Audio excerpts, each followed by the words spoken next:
to all governments and officials of the world. Already on the 5th of July 1951 and the 25th of August 1958, I sent warnings to governments and other world leaders about what was going to happen on Earth in the future, in all relations of climate and man and his actions.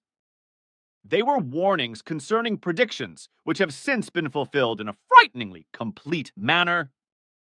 My warning was based on an absolutely reliable source regarding the predictions made about the future of Europe and the whole world. These predictions had nothing to do with prophecies, because they were based on a forecast of the real future, which showed the following. In a few years, the climatic conditions in Europe and throughout the world were changed so drastically through human fault that global warming as a result of the greenhouse effect caused extreme storms of all kinds to appear in such a way that they caused enormous material damage to land. Houses, other buildings, roads, mountains, railway tracks, torrents, streams, rivers, and lakes. Throughout the world, there have been tremendous storms, typhoons, tornadoes and hurricanes, ice, rain and snowstorms, as well as tremendous droughts, floods, landslides, tremendous forest fires, earthquakes and seaquakes, tsunamis and volcanic eruptions, and all of this will continue and get worse. Hundreds of thousands of lives have already been lost as a result of these climate-related upheavals and storms, and millions of deaths will continue to be lost because, in the coming period, we will see even more rapid and increasing climate warming and climate change, which is already unstoppable. Already in the 1950s, I warned, but that does not mean the end of the events, because when the new millennium has arrived, nature will rebel even further and more powerfully against the environmentally destructive madness of mankind and reach a level that will remind us of the primeval times of the Earth. If the whole climate disaster and the coming events resulting from the climatic change are considered and analyzed, then the earthly future looks bleak. However, very few responsible people still want to admit that mankind itself is largely responsible for the coming disaster and chaos, as well as for all catastrophes of all kinds, and that about 75% of them are to blame. Although the looming catastrophe has already become apparent in strong forms and visible to realists, there are still pathologically stupid as well as irresponsible know-it-alls, governments and scientists, etc., who still antagonistically claim the opposite.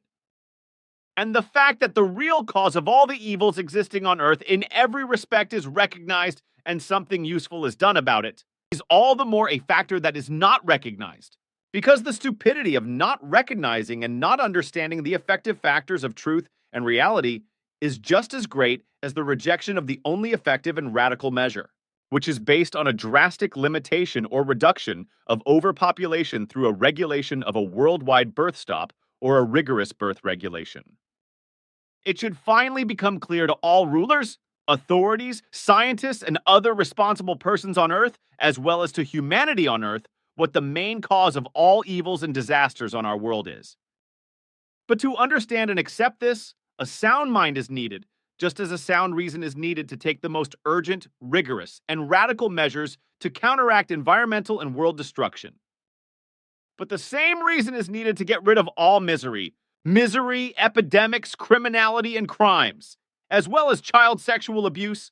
child abuse of any form, as well as prostitution of all kinds, which is degenerating more and more.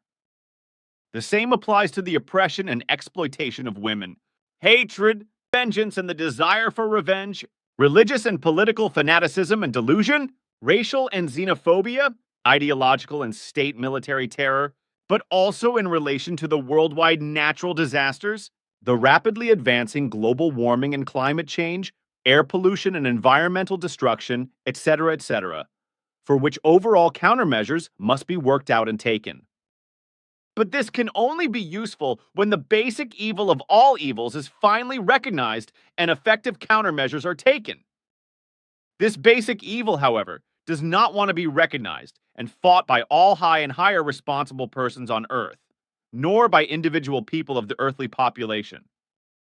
The main reason for this negation lies in the supposed freedom of man to do what he pleases, and to do it without consideration of losses or without Consideration of the fact that through this false freedom of self-decision with regard to the fulfillment of one's own wishes and drives, etc., the climate and the world is shaken to its foundations and slowly but surely destroyed. The fundamental evil of all evils and catastrophes is based on the factor of overpopulation, because overpopulation alone is to blame for all destruction, not only for global warming and environmental destruction, but also for all human degeneration, energy, and water shortages, and all other evils. The ever-increasing open prostitution and crime, the problem of asylum seekers and refugees, neo-Nazism, and all other problems, large and small, are also due to overpopulation. And when lunatics, such as the Pope and other irresponsible people, plead, "Go and multiply," such elements equate themselves with ideological or religious terrorists and fanatics, as well as with state and war criminals, alias those with state power and their vassals, who murder, in the name of their country, the alleged security and freedom, as well as the alleged fight against terror, and have them murdered by their military and secret services.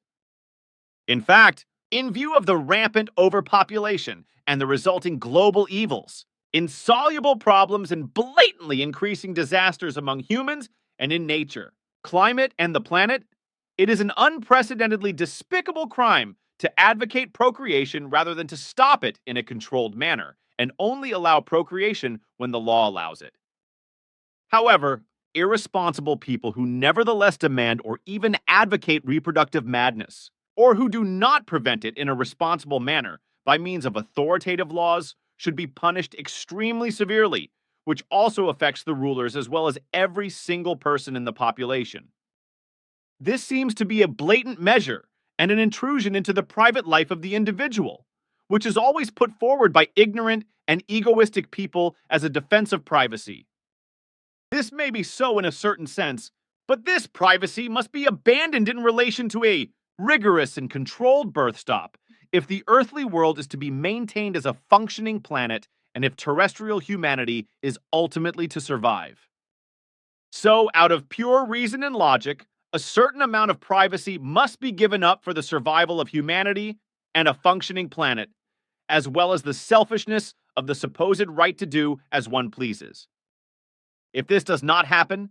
then it can already be foreseen today that the final destruction of planet Earth and the downfall of earthly mankind or its miserable vegetation is only a matter of time. That is why it is necessary that each individual takes his responsibility in every respect and also restricts the rights of his private sphere with regard to descendants. If any problems are tackled and solutions are worked out, then these, when they come about, are already outdated again and condemned to nullity. Because during the time when they are worked out and created as a final project, they are already outdated again and to a great extent insufficient. Because in the time from the planning and up to the final product, the Earth's population has again increased by hundreds of millions of humans. Consequently, the products created to alleviate the problems are already tremendously outdated again and again, require new projects. So there are more and more progressive and endless problems, whereby one hole is plugged with a new hole, and so every problem causes two new problems. Against this and against all other evils, harsh, drastic measures have to be taken, as well as against the world domination-addicted machinations of the state powers, which cause wars all over the world, wage wars themselves, and plunge other countries into chaos and want to break and eradicate their mentality, religion, and politics. And because of the rapidly growing number of mankind, it is forced to exploit and destroy the environment and the earth more and more often, and more to meet the increasing needs of all kinds. These needs are increasing with the growing number of humanity, whereby nature and the entire environment are more and more affected and destroyed, which of course has had a devastating and destructive effect on the climate for a long time. The planet itself is tormented because atomic and other explosions disturb the structure of the Earth and cause earthquakes. Waters, nature, atmosphere, and the space close to the Earth are polluted. The primeval forests are destroyed and devastated for profit, and the Earth's resources are exploited irresponsibly. The commandment of the hour in the future is the madness of overpopulation growth must be drastically stopped and stopped. But this can only be done through rigorous global measures for a controlled halt to births, which must also be accompanied by decisive clarification of the situation, and which requires that only offspring be conceived if the social and all human conditions are in order and no factors are to be expected which are contrary to human dignity, the social system, social norms, and the security of society, humanity, the planet, the environment, and the individual, etc., etc. Therefore, a worldwide and controlled birth stop must be used to reduce the world population to a reasonable level, because only in this way can the increasing needs and the destruction associated with them ultimately be eliminated. The number of the earthly world population should not exceed 529 million humans by law of nature, because for this number, an abundant supply is guaranteed by the planet. Even a figure translated 3 times, that is to say 1.6 billion 1,600,000 would still be acceptable and bearable for the planet and its nature, but nothing more.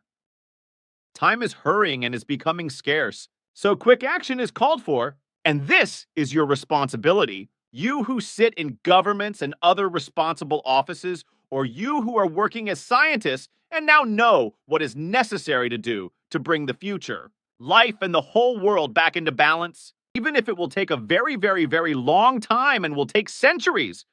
always provided that in useful and still foreseeable time, the mentioned necessary measures are taken and enforced. You who are responsible, act now because the clock has run out. And consequently, all that remains is to start a new beginning in reason, and logic. Otherwise, the final catastrophe will be inevitable. Pass this warning on to your successors, because their duty is the same as yours, and that of every single person on Earth, to act within the framework of the necessary necessity to protect, preserve, and lead the land and the earth, and all that exists and was created by man into a healthy, good, and positive future, as well as all that has been gained, all nature, the planet and its climate, the body and life of all humans and all animals that crawl and fly on Earth.